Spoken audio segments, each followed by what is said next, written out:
안녕하세요. 오늘은 블레이저에서 제너릭 프로젝션에 대해서 알아볼게요. 지난 시간에 컨텐츠 프로젝션에 대해서 알아봤어요.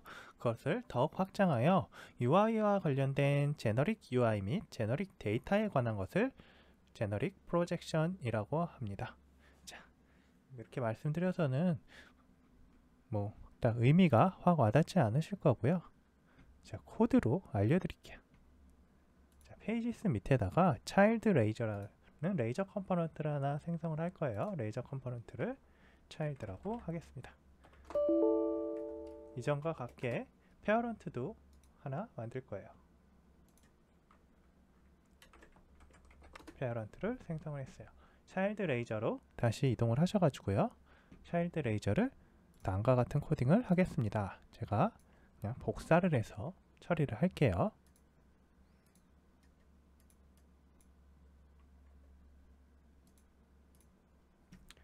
티처와 스튜던트 그리고 iPerson이라는 데이터들이 필요해서요. 어디로 가서 만들어 낼 거냐면 데이터에서 클래스를 만들 거고요. 클래스에다가 이름을 그냥 인터페이스를 하나 만들게요. 여기 밑에 인터페이스를 iPerson이란 인터페이스를 만들 겁니다. 자, 인터페이스 iPerson 안에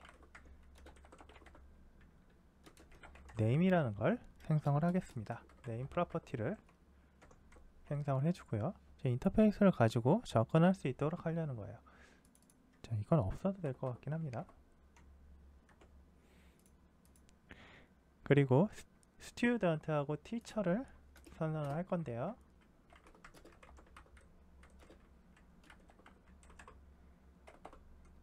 스튜던트는 iPerson으로부터 상속을 받아서 iPerson에 대한 임플리먼트를 할 거고요.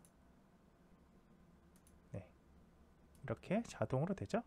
근데 사실 이렇게 할 게 아니라서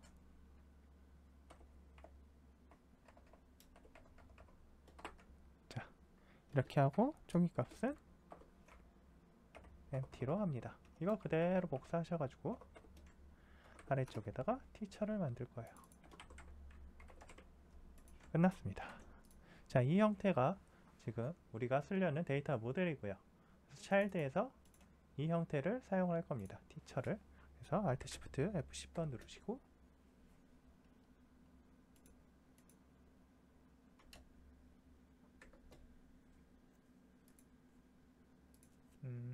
지금 이게 나와야 되는데 표시가 다시 컴파일 해볼게요. 이 에디터에 에디터가 조금 느려서 그렇고요. 컴파일 하면 다시 되네요. 이게 아직 블레이저와 비주얼 스튜디오 2022가 아직 버그가 좀 있는 것 같아요. 인텔리센스가 잘 지원을 못하는 부분도 있고 약간 느리게 지원하는 부분도 있고 그래요. 내부적으로 얘가 컴파일 과정을 거쳐서 global.cs라는 템프 파일들을 만들어내다 보니 이런 현상이 좀 일어나는 거니까요. 양해를 바랍니다. 그래서 이제 차일드 레이저에서 이런 형태로 코딩을 했는데 이 내용 보시면 인풋 데이터에 들어있는 아이템을 포이치로 받아와 가지고 아이템이 티처면 티처 템플릿을, 아이템이 스튜던트면 스튜던트 템플릿을 찍도록 해놨어요. 자, 이 제너릭 형태의 차일드가 이렇게 구성이 되어 있고, 그럼 페어런트는 어떤 식으로 구성을 하는지 한번 보겠습니다. 페어런트로 가서요, 이거 직접 코딩을 해볼게요.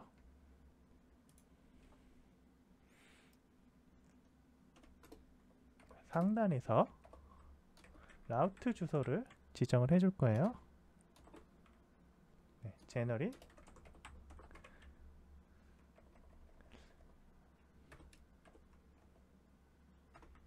프로젝션이라고 하겠습니다.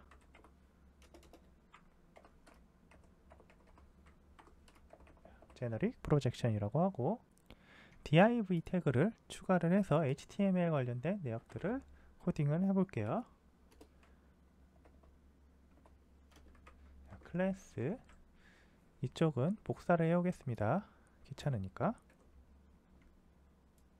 이게 중요한 건 아니죠. 자, 클래스 스타일은 이런 형태로 구성이 될 거고요.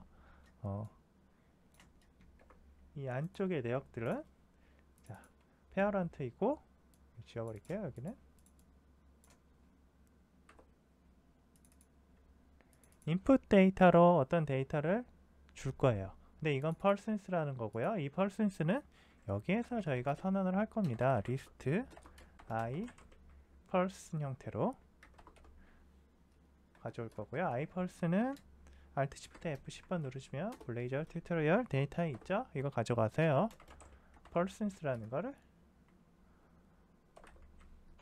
프로퍼티를 만들 거예요. 그리고 얘는 그냥 new 해서 초기화해 놓겠습니다.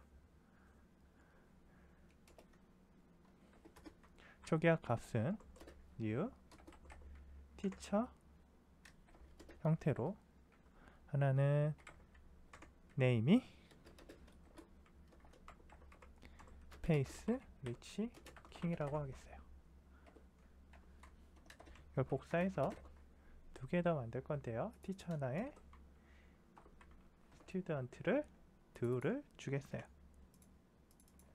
하나는 world rich king, 하나는 일론 머스크 할 때 머스크를 놓겠습니다. 사람이 세계 제일 부자잖아요.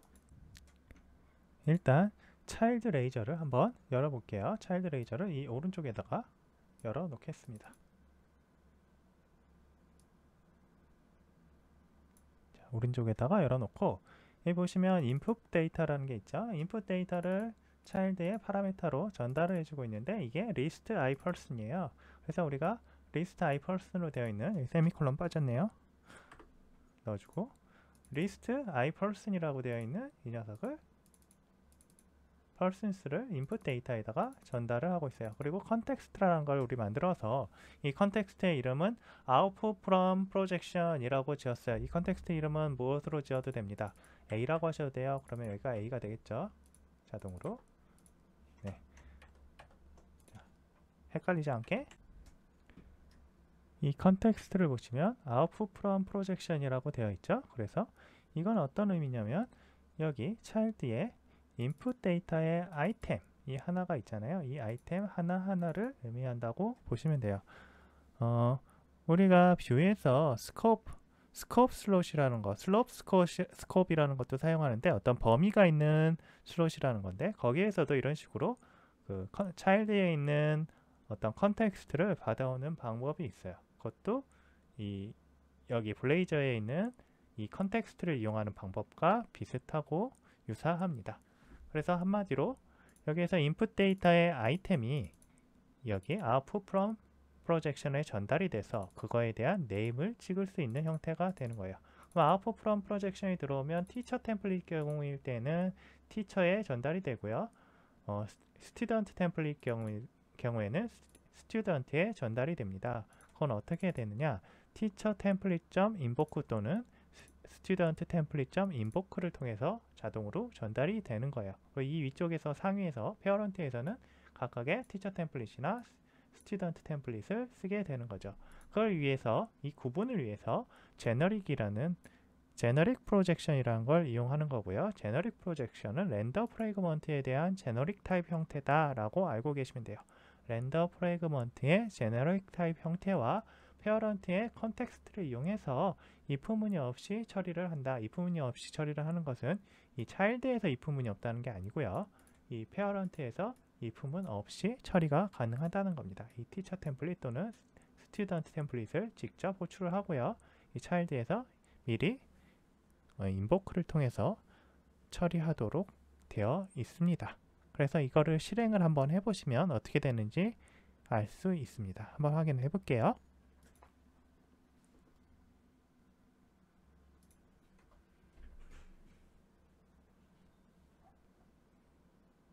제너릭 프로젝션이라는 걸 선택을 하시고 보시면 자, 차일드 영역에 제가 스페이스 리치킹, 월드 리치킹, 머스크라고 했고요.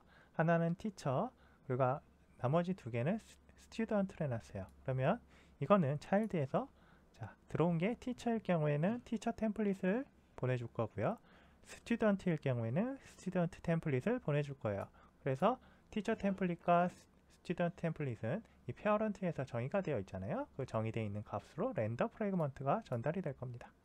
그러면 my name is 무엇 하고 나는 티처야 라는 게 처리가 될 거고 만약에 스튜던트로 들어오게 되면 이 두 개는 my name is 뭐 하고 I am a student 라는 게 처리가 될 겁니다. 그래서 my name is space rich king, I am a teacher. my name is world rich king, I am a student. my name is busk, I am a student 형태가 되는 겁니다. 자, 이런 식으로 제너릭 프로젝션을 처리를 할 수가 있어요. 뷰 작업하셨던 분들, 제가 이전에 뷰로 작업을 프론트엔드를 좀 해와서 뷰를 계속 예를 드는데, 뷰에서도 이런 형태의 슬롯이 있어요. 스컵 슬롯이라고 하는데, 그걸 가지고 이와 비슷하게 유사하게 작업을 할 수 있습니다. 오늘은 여기까지 하겠습니다. 감사합니다. 구독, 좋아요 부탁드립니다. 감사합니다.